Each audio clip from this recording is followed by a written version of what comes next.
Assalamu alaikum, my dear friends. I hope you are doing well today. This is a Friday. It's decent weather here with us. Less rain, but still a bit cold. But let me share with you this short video in which I want to introduce the Mu'tazilah to you. And why do I want to do that? The Mu'tazilah, the rationalist school of thought of Islam. Let me just get this a bit down. You see, people often accuse or level the charge against those who focus on the Qur'an primarily and centrally as the source of Islamic law, Islamic ideas, doctrine, and all of that. Guidance comes from the Qur'an. If people often say, but this whole Qur'anist movement, this Ahlul Qur'an thing, this thing is just it's just a temporary thing. It just popped up 10 years ago, 100 years ago, 50 years ago, whatever. And you are ignoring these long legacies of Islam. The Ahl Sunnah wal Jama'ah goes back 1400 years or 13. This Shi'a say they go back, right to the point with after the Prophet Muhammad alayhi salam passed away. You come here and you have this bold claim that you know better than all these people. I'm going to make this video because I want to tell you that I feel very much a part of an Islamic legacy that does not go back 10 years but goes back prior to the Ahl Sunnah wal Jama'ah, prior to the Shia, prior to all of them. Before there was Shia, before there was Ahl Sunnah, before everything, there was the Qur'an. And the way that people thought about the Qur'an was just applying their rational mind. The Qur'an in fact says, أَفَلَا يَتَدَبَّرُونَ أَفَلَا يَتَفَكَّرُونَ. It is all about rational. The Qur'an, take this Qur'an and apply tafakkur, tadabbur. And so the Arabic in the Qur'an says, apply your minds, think. So those other madhabs, those other schools of thought, they saying, no, whoa, don't apply your mind. Listen to the priest. Listen to the big guy with a big headgear. And he will give the answers. You just have to listen to him. Believe in him. Believe in the doctors of law. Believe in the Sheikh.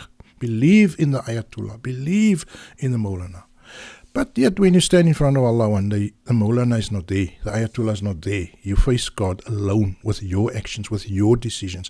And then it will be asked of you, did you not have a mind to think? So let's apply those minds now. The rationalist school of thought says that we have to apply our minds and to the Qur'an and to anything else. If somebody comes tomorrow and he says that, like you can... whatever, the sun is so big and the sun is so far and the moon is this and the moon is that. It's not in the Quran, but if it makes sense, if it checks out, yes, then we believe it. We endorse it, we adopt it. So Mu'tazilah, or the rationalist way of Islam, is not about saying we believe only the Quran. No, we believe the Quran and anything else that makes sense, that admits to logic, that admits to being rational. We can speak here, and I'm not quoting a verse now, but this is words that you might find rational, hopefully. Okay, let's look at why I am so about the Mu'tazilah, the rationalists. When I was a young boy, when I was a child, 3-4 years old, I jumped on my mom's bed. My father passed away a few years earlier, and I was maybe 6, 7, 8. I just learned to read. And I jumped on the bed, and above my mom's bed there was a bookshelf with about 20 books.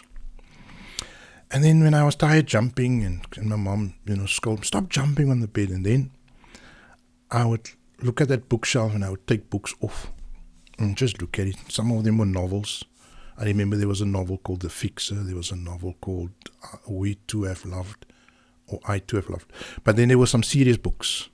There was one book there called The Religion of Islam, something like that. The Spirit of Islam, something like that. I'm not sure. Written by Amir Ali, apparently the brother of Yusuf Ali, the Qur'an translator.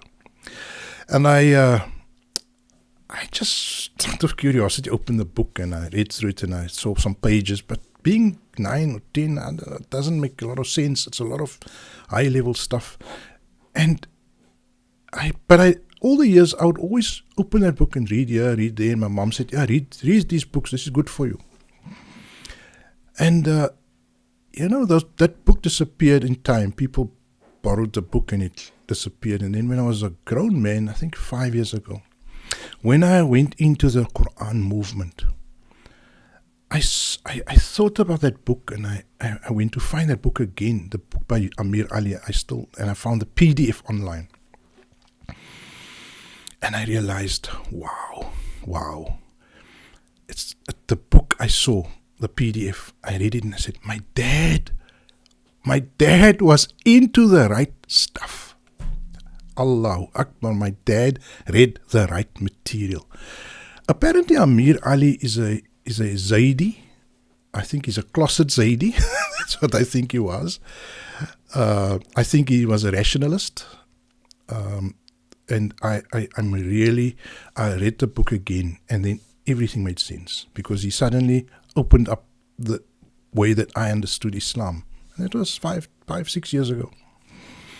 And everything came together. I thought, wow, my dad, he grew up in an orphanage. He was at a Muslim orphanage where they pumped him full of Tabligh Islam.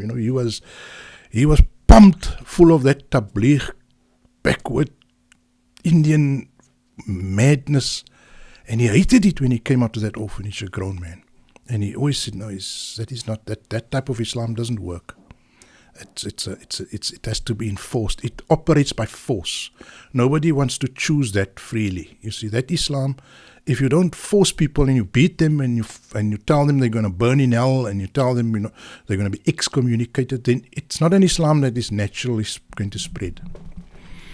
And I just realized my dad tasted that Islam, and he was turned off by it. And when he became an accomplished man, when he became a teacher and a leader in his community, he found this, my brothers and sisters. I made a prayer for him and said, may Allah grant you high place in Jannat, my dear beloved father, and you've given me this book and I can corroborate, the research I've been doing. Anyway, so being aligned to the Zaidi ideas, this Amir Ali, this book called Spirit of Islam. Remember, there's another book by Muhammad Ali. I'm not talking about him. He's the Ahmadi guru, right? He's the Ahmadi guru. And he also wrote a book. Sounds similar. But I'm not talking about that book, right? I'm talking about the book by Amir Ali. I'll try and make the PDF available if I get it in the session, in the description of this video. Okay, let's get to the point of this video. Let me show you the idea of the history of the Mu'tazilah. The Mu'tazilah, spelled Mu'tazilah like that, emerged in the early 8th century in Basra. Now, the 700s is kind of like very, very close to the Prophet ﷺ died in 650, if I remember correctly.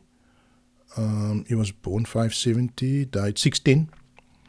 570. No, if he was born 570, passed away in 630, somewhere there. But I think the middle of the 8th century is like the first 100 years. And it emerged in Iraq, Basra. In Basra, Iraq, during the Umayyad and early Abbasid periods. So they were suppressed initially because they were like pro-Ali. They supported Ali in the war between Ali and Ali, the great son-in-law Ali alayhi salam of the Prophet Muhammad alayhi salam. The movement is often attributed to Wasil ibn Atta 748 CE, who broke away from the teachings of Hassan al-Basri over theological disputes, particularly on the question of the status of somebody who commits a major sin. What is the word? Kabair, the person who commits major sins. And he differed because, according to Hassan al-Basri, you are still a Muslim when you are busy committing a genocide, when you are busy raping a woman, when you are busy embezzling the funds for the children and for the masses and building palaces. You are still a Muslim. You are still a Muslim. Wasil ibn Atta said no to Hassan al-Basri. It cannot be. It cannot be. You cannot be a Muslim when you are busy doing all of this. The word Muslim means being in submission. How can you? It is in terms. It is a direct contradiction to say, I'm a Muslim. In other words, I submit, and then also to steal the money of the people or to commit physical and harm to other people. The Mu'tazilah gained prominence under the Caliph Al-Ma'mun in 833, who adopted the rationalist approach, the Mu'tazili approach, and even imposed their doctrines, particularly in the createdness of the Qur'an, in an event known as the Mihna. Now, the Mihna was almost like, I see they translate it as the Inquisition. Now, the Mihna, similar to the Spanish Inquisition, and it was like, if anyone differs with us doctrinally, they are, held accountable in the severest of ways. And there's this test, this doctrinal test on everyone. This purity test that they impose on all scholars and all thinkers, which is obviously an act of oppression. But the Abbasids were oppressors. The Abbasids were not good people. And what they do is they will embrace a good ideology, a good idea like this now, Mu'tazila. Ma'mun embraced it, but then he used it to impose oppression on people, which is completely against the idea of the Mu'tazila. But the Mu'tazila had a field day under Ma'mun. The rationalists could flourish, and it is a time of flourishing of Islam. It is a time of when astrological or astronomy breakthroughs take place. It is a time when medical breakthroughs take place. It is a time when geological breakthroughs, in research into geology, all these things are accomplished. Mathematics, all of it accomplished. Thabit ibn Qurra, Al-Khwarizmi, all of these guys, they emanate from this golden age of the Mu'tazila, when Islam was rationalist, when the Muslims went back to the idea of let's think for ourselves. There's no priests. And you cannot think of any priest that is a Mu'tazila, because they did not serve as priests. They did not become priests. They were teachers. They were doctors of education. They were lecturers. They were professors. And they were also very brave people, as I will see now. Come, let's look at it further, and then you'll see why I say they were more than just teachers. So they, under the Ma'mun like blesses the whole thing. However, their influence declined after Caliph Al-Mutawakkil reversed these policies, and they were gradually marginalized by Sunni traditionalism and Ash'ari theology. So what happens is then Ash'ari came about. The famous Ash'ari scholar, Muhammad Shaybani, if I'm not mistaken, and also Maturidi, they break with this because they bring up a contradiction. You see, why did Sunniism come about? Now, as you can see here, Sunniism, the Sunni community that you see now, Hanafi, Shafi, Wahhabi, Salafi, whatever, it comes from the Mu'tazila. It arises out of the Mu'tazila. The Mu'tazila doesn't come from them. They come from the Mu'tazila. So this one student, I think it was Muhammad Shaybani, he sits in the class of Wasil ibn Ata, and he asked Wasil ibn Ata, what is the position of a child who dies and with no sins because he was a child? Does he go to heaven or hell? Then it says he goes to hell, he goes to heaven. This is, what about a child who grows to 50 years old? And he committed sins? Does he go to heaven or hell? He goes to hell. Then the question is, but isn't it unfair? That child died young. He didn't have an opportunity to create sins. But this guy died at 60, 50. He had this life in which he could create sins. You see, even on the other hand, if you get a guy who's young, dies young, whatever, and a guy who grows out with good deeds, he gets a high place in paradise. But what is the child? Why did the child die young? So it brings up logical inconsistencies almost in the doctrine, because the Salaf, the Mu'tazila doctrine is very rationalist, and it says that if you committed sins, you go to hell. If you committed good deeds, you go to heaven. Child, go to heaven. So he was the Mu'tazili is almost like hardcore rationalist, and the Ash'ari say, but you can't be a hardcore rationalist because here's an inconsistency.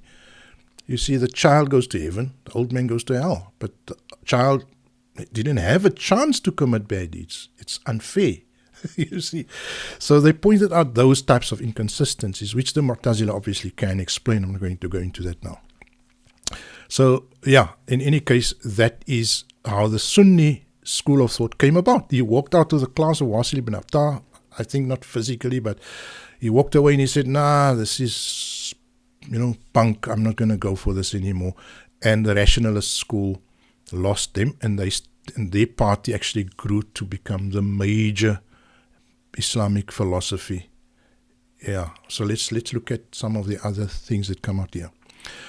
Despite the decline, Mu'tazilite ideas persisted among Shi'a theologians, especially in Zaydi and Twelver Shi'ism, and their rationalist methods influenced later Islamic philosophy. Can you see why I'm always more sympathetic to the core philosophy of Zaydi and Twelver Shi'ism?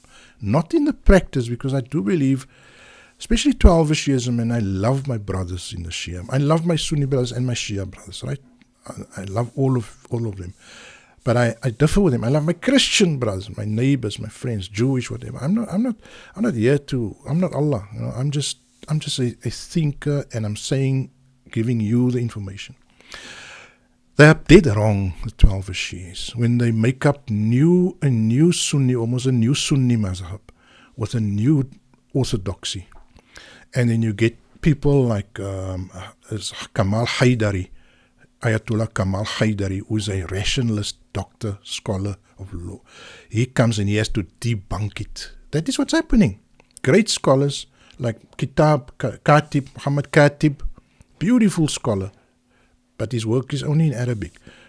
Kamal Haidari, beautiful work. These are all Twelver Shi'is who have actually pointed out inconsistencies, and you cannot create another Sunni mazhab by just using Shi'a.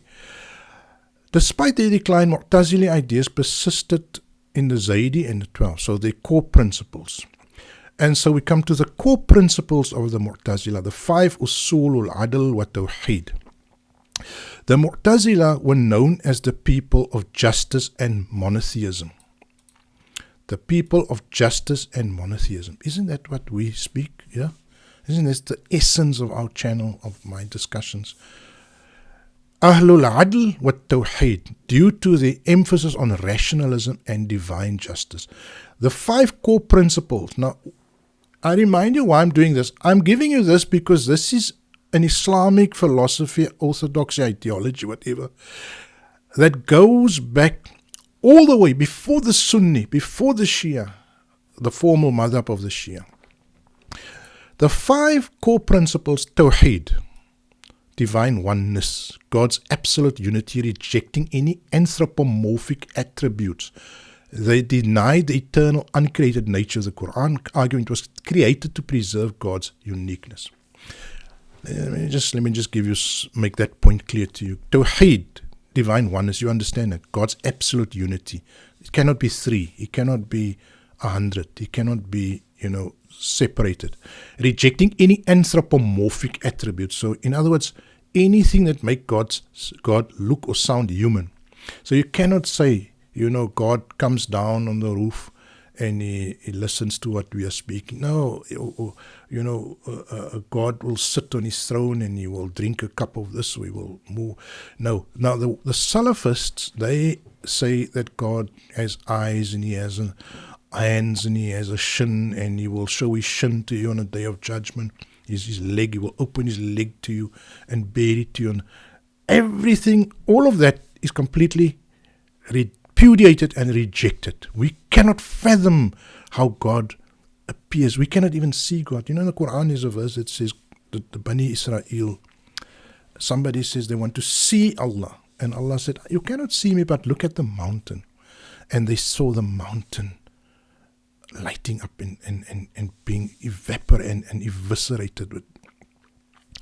And so they realized that you cannot see God because God is, you cannot see the sun when you stand next to the sun, and the sun is a billions of God. There is no way to compare the sun.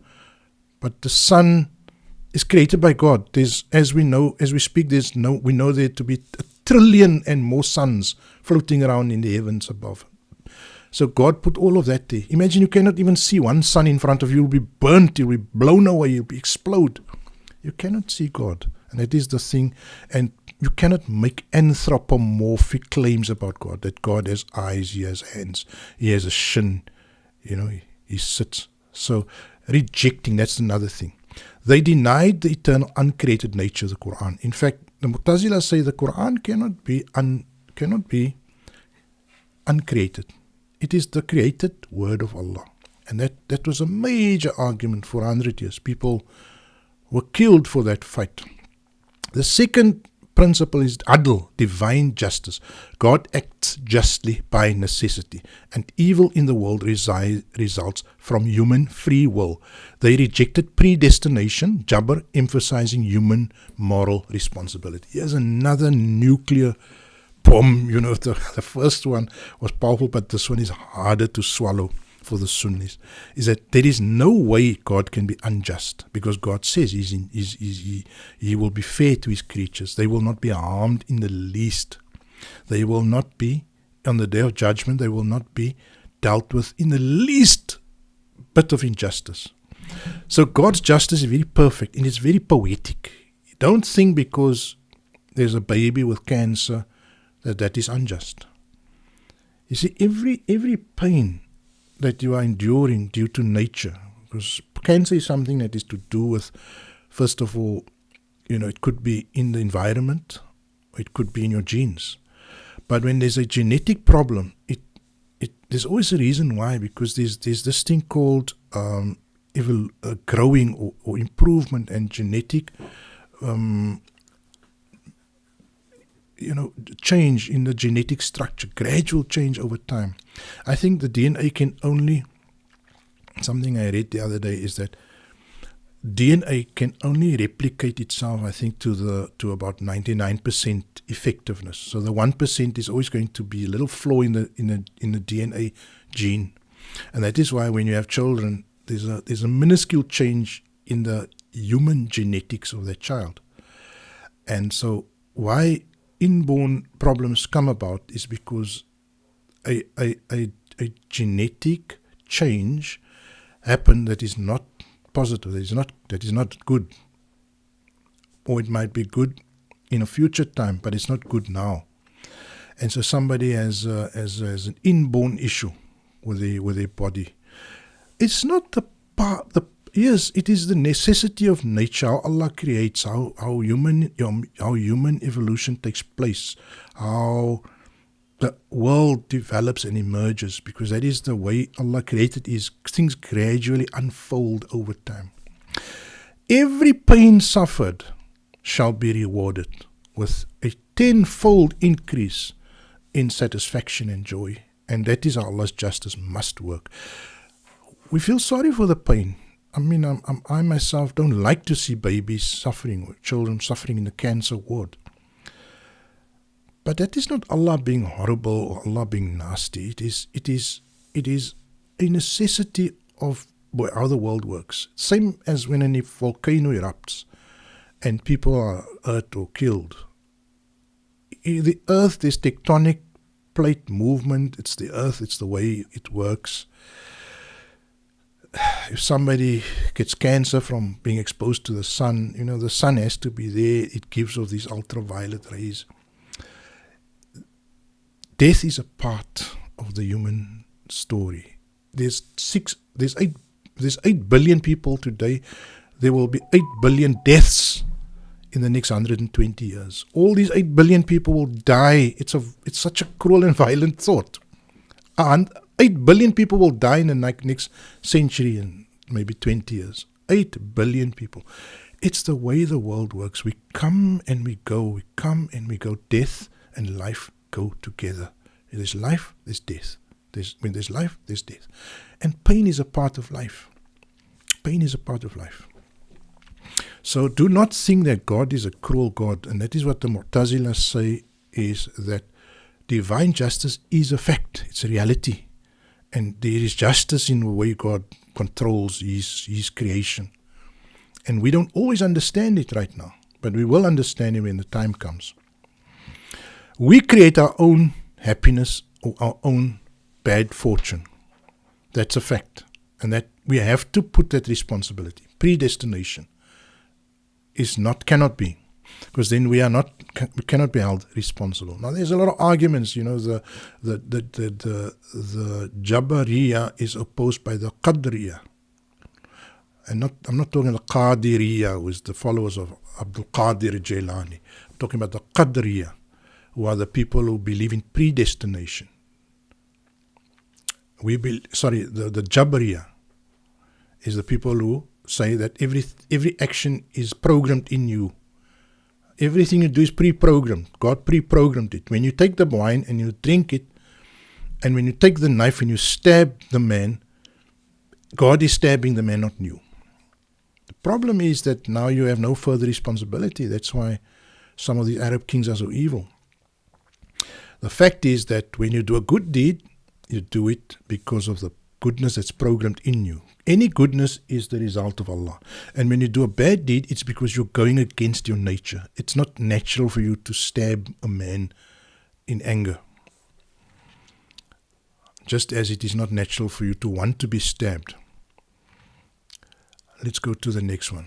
Al-Wa'd wal-Wa'id. Promise and threat. God must reward the obedient and punish the disobedient in the afterlife as justice demands it. Let's look at this. Al-Manzila bayn al-Manzilatayn, the intermediate position. A Muslim who commits a major sin is neither a believer nor an unbeliever, but is in an intermediate state unless they repent. So it's like the Manzilatayn, what they're talking about is the kafir and the mu'min. You are not a kafir if you are not a denier of Allah if you stab a man unjustly, but you have lost your status of a Muslim. So you are no longer, you cannot claim to be a mu'min or a Muslim. Now you are stabbing a man, you are not a kafir also, because there's still redemption, you can come back from it. So you are not a kafir also. So they place you in a position of a fasiq, an evildoer, an offender of the law. Al-Amr bil Ma'ruf wa Nahi anil Munkar, commanding good and forbidding evil, an obligation for Muslims to promote righteousness and oppose injustice, even by political means if necessary. By now you might have noticed that the Mu'tazilah, there's a lot of, it's very political. The legacy, the Mu'tazilah were early pioneers of Islamic rational theology, kalam, using Greek logic and philosophy to defend Islamic doctrines. Though they lost mainstream Sunni approval, their intellectual contributions influenced later scholars, including Ash'aris, Maturidis, and Shia theologians.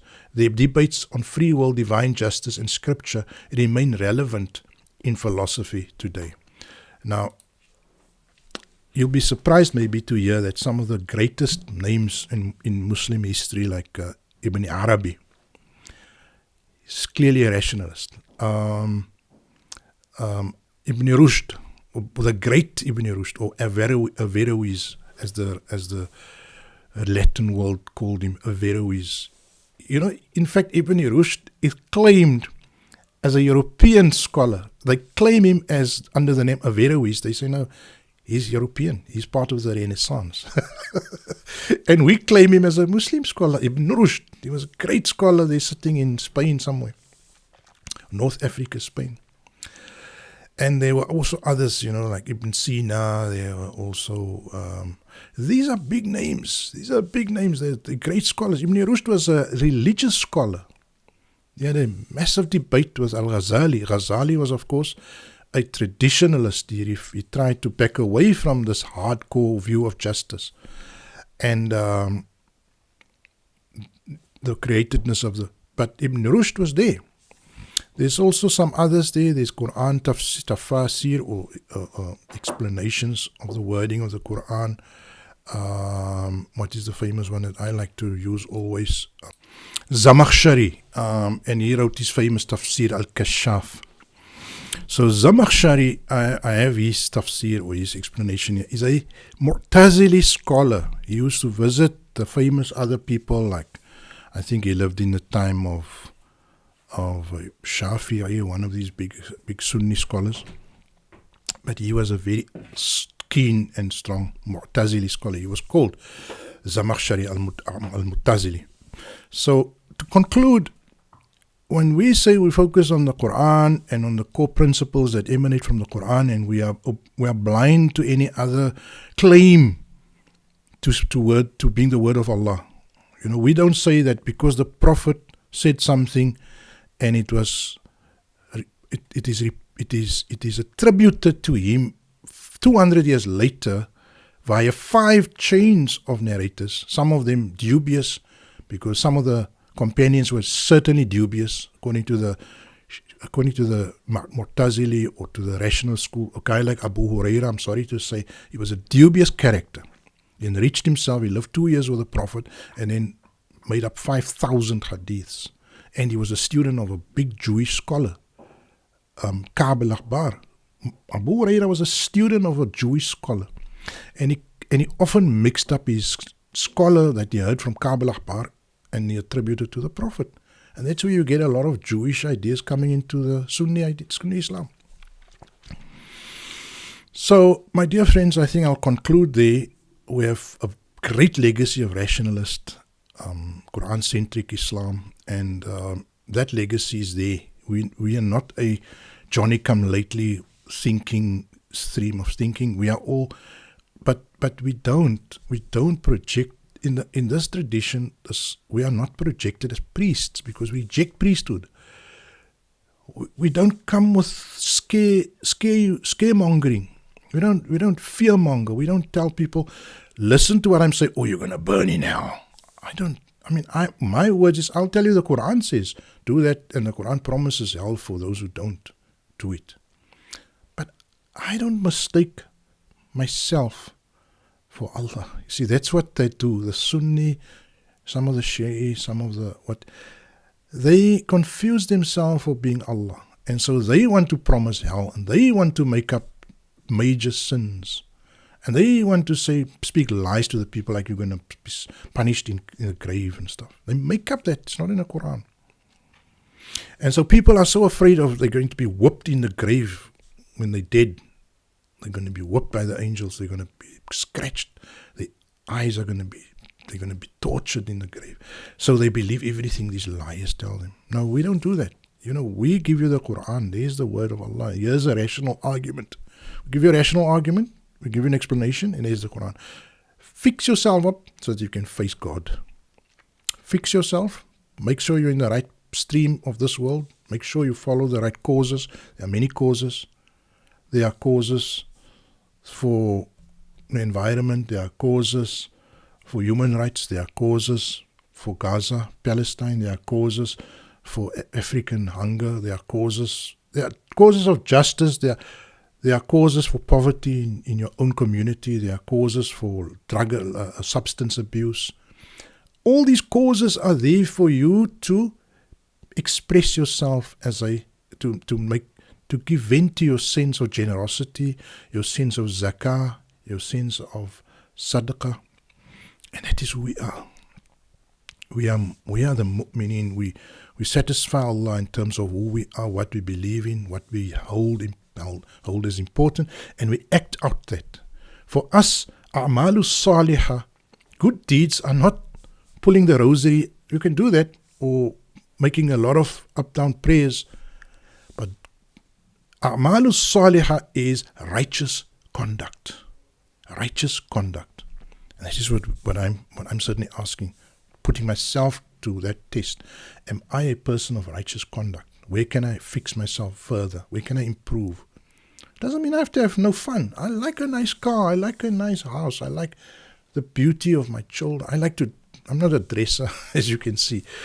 But I can admire somebody who dresses fine. I can admire somebody who likes to go to the gym and work out. I can admire if you must, beautiful people, beautiful places, beautiful things. I do that. That's not outlawed. The thing is, if you bring those things in at the cost of being a righteous person, serving the right causes. I'll end there. Thank you for listening. May Allah bless you. May God bless all of us, guide us, make us be true to the rationalist understanding and not follow those people who don't preach God, they want to be God. Let's ignore them.